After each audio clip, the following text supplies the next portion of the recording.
Si je vous dis que John Cena, CM Punk, Drew McIntyre et Logan Paul vont être enfermés dans une chambre pour un show sur Netflix et à Toronto, vous imaginez peut-être qu'ils vont participer à un concert de The Weeknd ou Drake? Mais pas du tout. C'est Elimination Chamber 2025, mes amis, et ça rigole plus. C'est le dernier arrêt avant WrestleMania. Au fil des matchs de qualification et des promos, tout devient de plus en plus clair. Le futur challenger du champion Cody Rhodes sera enfin connu, et le suspense est colossal. Vous avez CM Punk qui nous dit à Raw que la victoire est pour lui parce que WrestleMania 41 lui appartient, qui va enfin être dans le main event de ce show.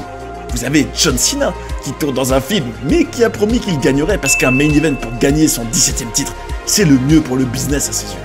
Vous avez Logan Paul qui est de plus en plus important, Drew McIntyre qui sort d'une très grosse année, et d'autres participants arrivent encore. Oh bon sang! Qu'est-ce qui va se passer? Qu'est-ce que je pense de tout ça? Quelles attentes peut-on avoir? N'ayez pas peur, ne tombez pas par terre. On va en discuter avec du recul et de la passion, parce qu'on est quand même en pleine route vers WrestleMania, nom d'un chien. Prenez-vous un triple café méga corsé, on va en discuter ensemble. Vous êtes bien sur Johnny Catch, la chambre de tous les possibles, vivement le 1er mars, c'est parti. L'autre jour, je voyais CM Punk faire une promo à Raw et se placer clairement comme le futur vainqueur de l'Elimination Chamber. À ce moment-là, vous savez pas ce que je me suis dit? Je me suis dit, oh bon sang, c'est vrai que je sais vraiment pas qui va gagner le Chamber en 2025. Hein. Parce que c'est vrai qu'en écoutant CM Punk dans sa promo dans le Raw du 10 février 2025, tu te disais, voilà, futur vainqueur le CM Punk, hein, quitte de Chicago en mode conquérant, c'est vrai, d'une certaine manière, et surtout en mode je veux mon main event de WrestleMania, c'est ma quête, c'est pour ça que je suis revenu à la WWE et je vais la voir. Et c'est vrai que tu l'écoutes, tu te dis, il a peur de rien, il dit qu'il va éliminer tout le monde, il nous embarque dans sa quête à lui, hein, qui est donc d'enfin arriver à être dans la dernière affiche du show le plus important de l'année, ce qu'il n'a jamais réussi de toute sa carrière. Et ça, quelle histoire, c'est vrai. Et en plus, c'est quand même celui qui a éliminé Roman Reigns et Seth Rollins au Royal Rumble. Quand même. Et même c'est CM Punk, quoi. Mais dans cette prise de parole qu'il a faite donc dans ce 10 février, il était quand même interrompu par un certain Logan Paul. Et à ce moment-là, je me suis dit, oh là là, c'est vrai que Logan Paul, il suscite une sacrée réaction. C'est vrai que, nom d'un chien, qu'est-ce qu'il est hué, le Logan Paul.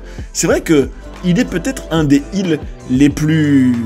Allez, ceux qui suscitent le plus de réactions de la compagnie, en fait. Hein. Et c'est une réaction vraiment de huée, de gros boos, et vraiment des fans qui ne l'aiment pas. Et ça, je me dis, quand même, c'est rare qu'un heel, parce que vous savez, les fans sont en général très renseignés de nos jours, et savent comment fonctionne le catch, et connaissent les ficelles, et quand un heel rentre, il peut très bien se faire ovationner, parce que les fans aiment voir le heel. Mais le heel, à la base, il est censé se faire détester pour de vrai par les fans. Et j'ai l'impression que Logan Paul est un des heels les plus détestés. Vraiment. Il est sans arrêt hué, alors que un Roman Reigns, par exemple, pendant tout son règne en étant heel, il était souvent acclamé aussi, hein, même en étant heel. Donc c'est rare qu'un heel réussisse sa mission, et lui le réussit. Donc en tout cas, bravo à lui pour ça. Le fait est que il était donc dans un échange avec CM Punk en ce 10 février, et il lui rappelait donc qu'il l'avait éliminé au Rumble, et c'est vrai que ça me faisait dire, et si Logan Paul avait une place de plus en plus importante à la WWE, et qu'il était vraiment un candidat crédible à la victoire à Elimination Chamber, parce que oui, en tout cas, après ce 10 février, on avait un casting donc de plus en plus clair pour l'Elimination Chamber à venir du 1er mars 2025 à Toronto. Donc accrochez-vous bien, c'est quand même pas tous les jours qu'on a autant de stars quand même dans la même confrontation. Donc on savait depuis la conférence de presse post-Royal Rumble que John Cena ferait partie du match, même si lui n'a pas eu besoin de se qualifier, mais bon, il a un peu le privilège John Cena, hein. C'est John Cena, il a gagné le droit de dire ce qu'il va faire. C'est pas très juste, c'est pas très équitable, mais c'est comme ça. Et donc on savait direct que John Cena en ferait partie. Entre-temps, CM Punk s'est qualifié. Entre-temps, Drew McIntyre s'est qualifié. Et ça, déjà, tu te dis, oh bon sang, Cena est un vrai vainqueur. Mais bon, on va en parler un peu des pronostics après. Cena est un vrai vainqueur potentiel, mais CM Punk aussi. Hein. Et même Drew McIntyre, en soi, hein, tu te dis, c'est très bien possible qu'il gagne, hein, largement. Hein. Drew McIntyre, il a fait une année très solide, il a eu la meilleure rivalité de l'année 2024 contre CM Punk, il a eu un renouveau dans sa carrière en tant que heel excellent, je trouve. Et puis même, c'est une star, Drew McIntyre. Le physique, le personnage, le talent en micro, il a largement, en gros, la crédibilité pour gagner maintenant, largement. Et ce n'est même pas fini. Donc avec Logan Paul, tu te dis, vu que la WWE a été capable de faire gagner le Rumble à un Jey Uso à la surprise générale, elle est tout à fait capable aussi de le faire gagner, le Chamber, à un Logan Paul à la surprise générale aussi. Hein. Et quel choc ce serait, même si ça voudrait dire qu'il y aurait Cody Rhodes contre Logan Paul. Et ça, je me dis, bah, c'est peut-être pas très digne de WrestleMania. Mais bon, ça peut aussi raconter une histoire, hein, qui sait, parce que en soi, Gunther, Jey Uso, personne n'aurait vraiment cru que ce serait à WrestleMania pas si longtemps avant le Rumble. Hein. Enfin bref, en tout cas, le casting n'est même pas terminé, parce qu'il y a encore des matchs de qualification au moment où j'enregistre cette vidéo, entre... Alors, là je pronostique, mais bon, ça se trouve je me trompe, hein, tout est possible. J'aurais quand même tendance à dire que Seth Rollins va se qualifier au détriment de Finn Balor, et dans le match de qualification restant entre AJ Styles et Dominic Mysterio, soit ils font le choix prévisible d'AJ Styles, qui lui est un des gros noms, malgré tout, hein, ancien champion de la WWE, et ça n'empêche, ça rajouterait encore plus de casting et de suspense et aussi de spectacle, hein, à cette affiche, mais soit ils peuvent partir sur un choix beaucoup plus imprévisible de Dominic Mysterio, qui serait peut-être un peu la touche comique peut-être de cette affiche, ou alors Dominic Mysterio en soi, il est un peu, on va dire, alors, un profil quand même pas aussi connu sur les réseaux sociaux et sur YouTube que Logan Paul par exemple, mais Dominic Mysterio en tout cas, ça pourrait être peut-être une petite surprise dans le Chamber, hein, qui sait. Mais bon, si c'est les vainqueurs prévisibles, on aurait John Cena, CM Punk, Drew McIntyre, Logan Paul, Seth Rollins et AJ Styles. Waouh, quel casting n'empêche, hein. Et ça fait très longtemps qu'on n'a pas eu un casting pareil, ça me rappelle d'ailleurs celui de 2018. Vous me dites dans les commentaires si vous en rappelez de ce Chamber là, qui avait entre autres, hein, Roman Reigns, John Cena, Seth Rollins, Braun Strowman, The Miz. C'est rien que ça déjà. Bon, après, c'est sûr que t'avais Elias et Finn Balor. À l'époque, c'était pas du même calibre, on va dire. Mais bon, rien qu'avoir 5 gros noms, bon, c'était à l'époque un Chamber à 7. Mais avoir plusieurs gros noms en même temps, dans une affiche pareille, surtout dans un style de match pareil, c'est génial, hein, en soi. Parce que oui, quel est tout l'enjeu de ce Chamber ? Maintenant qu'on sait que Jey Uso a choisi Gunther, c'est qui va affronter Cody Rhodes. Et quand je vois ce casting, je me dis, je suis peut-être encore plus hypé que le Rumble. Hein. Bon, après, évidemment, je suis honnête, avant le Rumble, on s'attend à un tas de choses. On s'attend à des retours, on s'attend à un The Rock, on s'attend à des grosses sensations. Et en général, le Chamber un peu moins. Mais là, vu que le Rumble, à la surprise générale, donnait Jey Uso comme vainqueur, et on va dire boucler la question autour du titre poids lourd pour WrestleMania, finalement, le titre qui est quand même le plus intéressant et le plus convoité, hein, faut être honnête, le titre WWE, celui de Cody Rhodes, anciennement de Roman Reigns, c'est le plus convoité, quand même, c'est vrai. Et je me dis, finalement, Chamber va décider de qui ira défier Cody Rhodes. Et ça, c'est méga intéressant. Je me dis, finalement, c'est un peu un mini Rumble qu'on va avoir, bon, dans une cage évidemment, entre les plus gros noms qui étaient déjà dans le Rumble, on les retrouve là, et c'est uniquement pour le titre de Cody. Donc, il n'y a pas d'arrangement, il faut un challenger pour Cody. Et donc je me dis, suspense total. Quels sont les différents scénarios? Et alors, pour moi, lesquels je considérais comme les plus probables. Et franchement, vous savez quoi? Là, en direct, je suis encore tiraillé, tellement c'est dur de choisir. Enfin, de se dire, qu'est-ce qui va se passer? Parce que, donc, franchement, si on fait le point, imaginez John Cena, qui lui, avait déjà été le favori du Rumble, qui annonce depuis tout début janvier, le 1er Raw sur Netflix, qui veut son 17e titre, que ça va être lui, en gros, peut-être la star de 2025, sa dernière année de carrière, qui veut battre le record de Ric Flair, rentrer dans l'histoire, Et quel meilleur endroit que WrestleMania pour le faire, mes amis, c'est vrai. Donc je me dis, le plus attendu serait que John Cena gagne pour aller défier Cody Rhodes. Même si, comme je vous ai déjà dit, je suis mitigé sur cette affiche. Je trouve que l'un des deux doit être heel, même si de l'autre ça raconte une histoire intéressante sur le nouveau visage contre l'ancien visage, contre Cody, entre Cody et celui qui était au top quand lui allait pas fort à l'époque. Enfin, il y a quelque chose à raconter, c'est sûr. Mais bon, ça, ce serait quand même prévisible. De l'autre, je me dis, est-ce que ça pourrait être CM Punk contre Cody Rhodes, en sachant qu'ils ont un background commun de l'AEW, il y a quand même un passif. N'oublions pas non plus qu'ils avaient déjà été les 2 derniers dans le Rumble de 2024, et qu'ils avaient déjà eu une super promo ensemble dans le build-up du Rumble de cette année-là, et que ça pourrait largement raconter une histoire, hein, les deux, ensemble, en sachant que Cody Rhodes avait même dit qu'il était plus CM Punk dans ses actes que CM Punk lui-même en réalité. Donc pourquoi pas, hein, pourquoi pas, c'est vrai qu'on s'y attendrait peut-être pas, mais c'est très bien possible, un CM Punk contre Cody Rhodes, même si, à l'instant T, je me dis, rappelez-vous, juste avant War Games, il était question de la fameuse faveur que Paul Heyman doit à CM Punk, et quand je me rappelle donc que CM Punk a rendu service à l'OG Bloodline à War Games pour les aider à battre la Bloodline de Solo, que on imagine que c'est lié à Paul Heyman et donc peut-être à Roman Reigns. Je pense bien, surtout en voyant le Rumble où CM Punk a éliminé Roman Reigns, qui lui-même était perturbé par sa bête noire Seth Rollins, celui qui lui avait quand même indirectement coûté la victoire à WrestleMania 40, qu'il a trahi en 2014 dans le Shield et qui ne cesse de le hanter depuis des années. Ça raconte une vraie histoire intéressante, hein.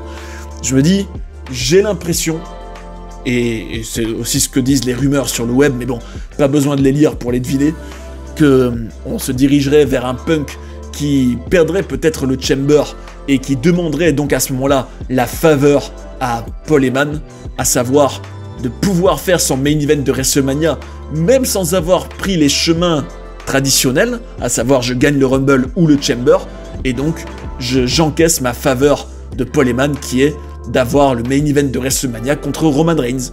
C'est vrai, et ça, ce serait totalement réalisable. Et ce serait intéressant.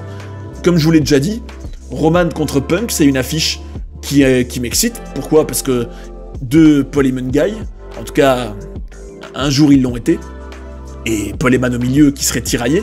Et puis n'oublions pas qu'il y a une sacrée histoire entre les deux.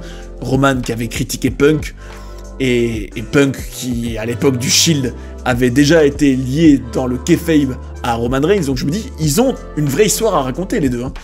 Et je me dis, si en plus tu rajoutes Seth Rollins, que CM Punk déteste, et c'est réciproque, et Seth Rollins étant évidemment la bête noire de Roman Reigns depuis des années, qui doit absolument vaincre, on dirait une bonne fois pour toutes, avant de pouvoir prétendre à tout titre de champion, là, je me dis, cette affiche, j'ai envie de la voir, et c'est purement basé sur du personnel et sur de la haine, et c'est intéressant, c'est intéressant. Donc, en considérant tout ça, je me dis que CM Punk, je pense pas, j'imagine mal gagner le Chamber. Et Cena, d'un autre côté, je me dis, Cena, je le vois gagner, oui, parce que c'est le plus prévisible, mais de l'autre, je me dis, justement, le fait que ce soit prévisible, si prévisible, justement, quand je vois le Rumble et Jey Uso, je me dis, et justement, et cet arc narratif que Cena semble prendre d'un Cena qui est dégoûté, enfin qui était énervé et un peu ill après le Rumble en disant que c'est lui qui doit être dans le main event de WrestleMania, que c'est lui qui doit en gros gagner, que c'est lui qui est le mieux pour le business, je me dis, soit il perd pour aller encore plus dans le heel frustré, et en tout cas vers le heel turn pleinement assumé pour son personnage, soit il gagne et il ferait peut-être le heel turn en cours de route contre Cody Rhodes. C'est possible, c'est possible. Je me dis, si tu l'envisages d'un point de vue créatif, d'un point de vue heel turn, je me dis, là, Cena, oui, c'est très probable qu'il puisse gagner. Mais de l'autre, je me dis, prenons la piste. C'est vrai, elle est quand même largement écoutable, j'ai envie de vous dire. Drew McIntyre, par exemple, c'est pas impossible non plus, hein.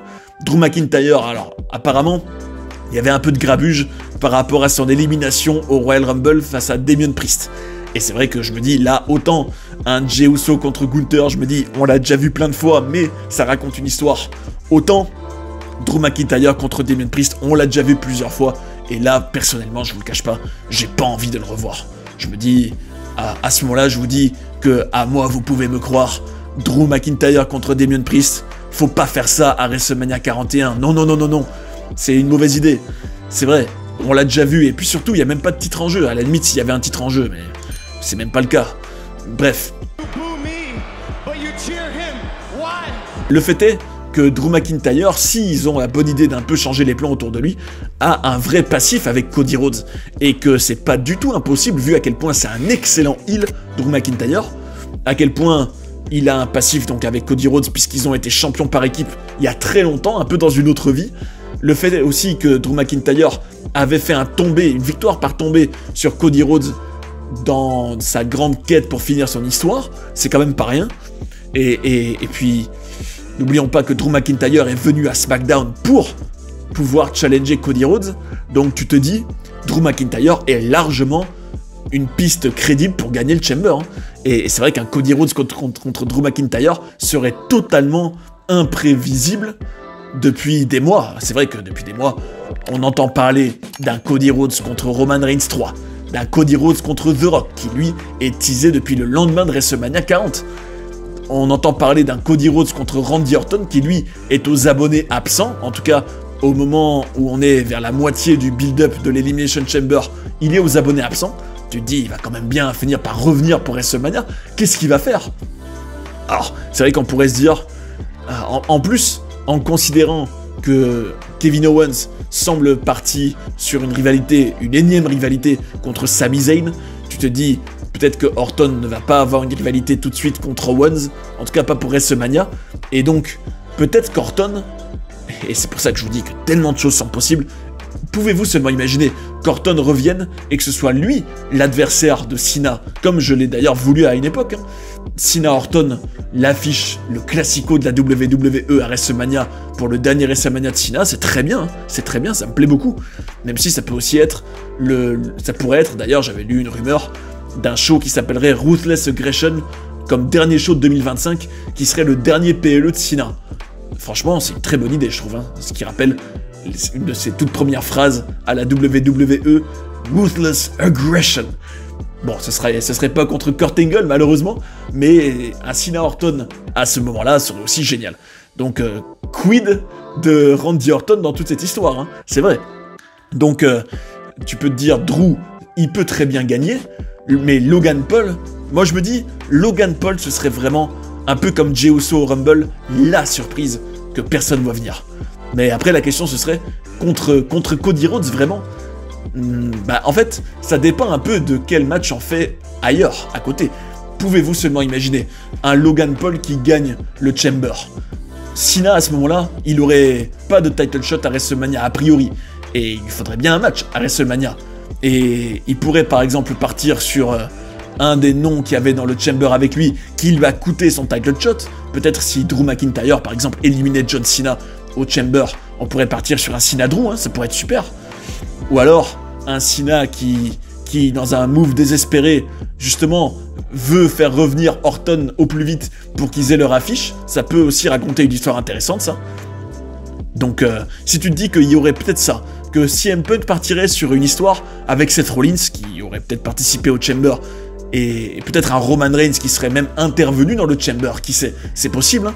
Donc, eux qui partent sur leur triple threat, et tu te dis, finalement, en potentiel vainqueur, il resterait Drew, Logan, ou alors potentiellement AJ Styles. Même si je me dis, dans ces trois-là, est-ce qu'on imagine vraiment un des trois, là, qu'on a cité, affronter Cody Rhodes à WrestleMania? Franchement, c'est pour ça que je vous dis que ma hype est vraiment très importante pour ce show, mes amis. Et dites-moi dans les commentaires vos pronostics. Je saurais vraiment pas dire à l'instant T qui va gagner et quelles affiches on va avoir. Même si, allez, si je devais me mouiller, je dirais que on partirait sûrement sur un Cena Cody, sur un Punk contre Rollins contre Roman, et pour Drew, et pour Drew, pour Logan Paul, je saurais pas trop ce qui est prévu pour eux.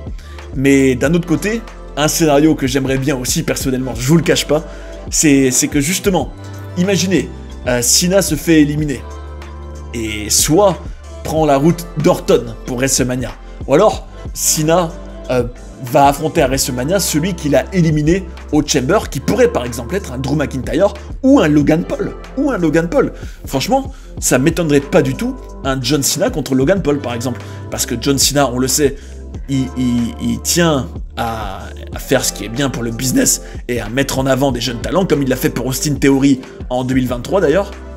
Donc je serais pas du tout étonné qu'il y ait un Cena Logan Paul par exemple, et que Logan Paul brise le rêve de Cena, et que du coup Cena en gros bifurque sur ça et ne challenge pas pour le titre tout de suite.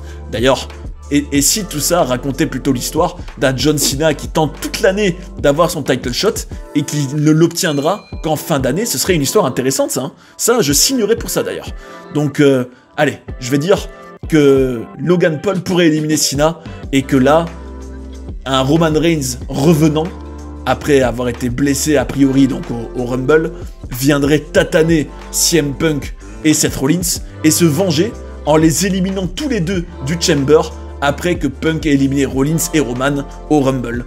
Et ça raconterait une histoire, ce serait la vengeance de Roman, et ce serait une manière créative et assez intéressante, je trouve, de sortir Cena, sortir Punk, sortir Rollins et sortir Logan des vainqueurs potentiels du Chamber.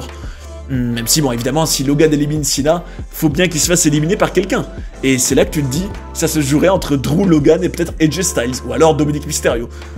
Et là, si effectivement il ne restait que ces mecs-là dans le Chamber, là, je mettrais une petite pièce sur une apparition à la 11e heure de The Rock, parce que je me dirais, franchement, j'aurais vraiment du mal à imaginer, même si il y a du sens créativement que Drew parte à l'assaut de Cody Rhodes pour WrestleMania. Pareil pour Logan Paul, je me dis ça, je me dis non, s'il a éliminé Cena, d'une manière ou d'une autre il se fera éliminer, et il basculerait sur un Cena Logan par exemple, et je me dis AJ Styles, alors là ça aurait vraiment aucun sens de faire ça pour WrestleMania contre Cody Rhodes, surtout après l'avoir déjà affronté plusieurs fois en 2024. Donc je me dis, si c'est ce cas de figure, avec un Cena éliminé par Logan, et tout ce que j'ai dit, là je crois fort en un The Rock Final Boss qui arrive peut-être au milieu de la cage, ça, oh bon sang, imaginez, il fait comme Shawn Michaels en 2010, qui arrive dans la cage pour mettre un switching music à l'Undertaker et lui coûter son titre. Bon là en l'occurrence ce serait pas pour coûter le titre à Cody Rhodes, mais pour se placer en tant que vainqueur. Surtout, un truc qui met quand même un petit peu la puce à l'oreille, vous aurez peut-être vu que Solo Sikoa a attaqué Cody Rhodes dans un weekly. Donc je me dis, alors quel sens ça aurait de faire ça, si en gros ça mène pas soit un Cody Rhodes contre Solo Sikoa à un moment, bientôt là, en sachant que Solo Sikoa c'est la Bloodline. Et la Bloodline, on peut imaginer que The Rock, le Final Boss, pourrait être derrière la Bloodline de Solo Sikoa depuis des mois en réalité. Qui sait? En tout cas, le suspense est total et vous l'aurez, je pense, bien compris. Je suis vraiment plein d'interrogations sur ce qui va se passer. Et j'ai très hâte qu'on ait toutes les réponses. Et c'est quand même bien, reconnaissez-le les amis, soyons heureux. C'est quand même mieux un Chamber où t'as 1000 questions sur qui va gagner et sur ce qui va se passer, plutôt qu'un Chamber où tu te dis c'est évident, machin est le seul favori, ou alors c'est un Chamber pour le titre US ou un truc pareil. Non, c'est quand même 1000 fois mieux ça, c'est vrai. Enfin bref, venez dans les commentaires me dire vos favoris et surtout vos pronostics. Vous l'aurez noté, moi mon pronostic safe c'est Cena, mais en considérant certaines choses, mon pronostic un peu plus foufou, ce serait un The Rock, et oui. Ou alors un Drew McIntyre, mais peut-être un The Rock.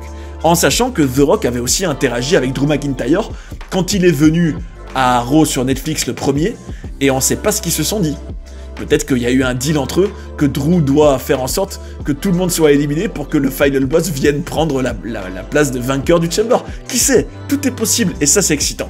Enfin bref, puisqu'on parle de rivalité excitante, de choses imprévisibles, de chaos, de feu, de flammes, de limousines qui s'écrasent dans des camions, j'ai envie de vous dire, soyez là le 6 mars mes amis. Pourquoi?